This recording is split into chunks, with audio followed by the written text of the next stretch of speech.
എല്ലാവർക്കും നമ്മുടെ പുതിയ വീഡിയോയിലേക്ക് സ്വാഗതം. നമ്മളിൻ്റെ വീഡിയോയിൽ തദ്ദേശ സ്വയംഭരണ വകുപ്പിന് കീഴിൽ ലേറ്റസ്റ്റ് ആയിട്ട് വന്നിട്ടുള്ള അവസരങ്ങളെപ്പറ്റിയാണ് പറയുന്നത്. വീഡിയോ കിടക്കുന്നതിന് മുന്നേ നമ്മുടെ ചാനൽ കാണുന്നവർ ചാനൽ സബ്സ്ക്രൈബ് ചെയ്തേക്കുക. അതുപോലെ തന്നെ വീഡിയോ ഇഷ്ടപ്പെട്ടിട്ടുണ്ടെങ്കിൽ വീഡിയോ ലൈക്ക് ചെയ്യുക, വീഡിയോ മാക്സിമം ഷെയറും കൂടെ ചെയ്തേക്കുക. അപ്പോൾ വേക്കൻസീസ് വന്നിരിക്കുന്നത് ഇടുക്കി, എറണാകുളം, ആലപ്പുഴ, തൃശ്ശൂർ, കോഴിക്കോട്, പാലക്കാട്, കണ്ണൂർ, കാസർഗോഡ്, വയനാട് ജില്ലകളിലായിട്ടാണ്. ആകെ 10 ഒഴിവുകളാണുള്ളത്. ലോക്കൽ സെൽഫ് ഗവൺമെൻറ് ഡിപ്പാർട്ട്മെൻറ്റ് LSTയുടെ കീഴിലാണ് വേക്കൻസീസ് വന്നിരിക്കുന്നത്. കോൺട്രാക്ട് ബേസിലുള്ള അവസരങ്ങളാണ്. 1 വർഷത്തേക്കാണ് നിയമനങ്ങൾ വരുന്നത്. സ്റ്റൈഫൻ്റായിട്ട് വരുന്നത് 10,000 രൂപയാണ് പ്രതിമാസ സ്റ്റൈഫൻ്റായിട്ട് വരുന്നത്.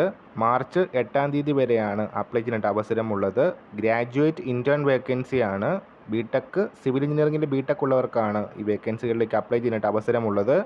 കൂടുതൽ ഡീറ്റെയിൽസ് അറിയാനും അപ്ലൈ ചെയ്യാനുമായിട്ട് അസാപ് കേരളയുടെ അഡീഷണൽ സ്കിൽ അക്വിസിഷൻ പ്രോഗ്രാമിൻ്റെ വെബ്സൈറ്റ് ചെക്ക് ചെയ്യാവുന്നതാണ്. ഈ ഒരു കാര്യം നമ്മൾ ഇന്നത്തെ പുതിയ വീഡിയോയുമായിട്ട് ഉടനെ കാണാം.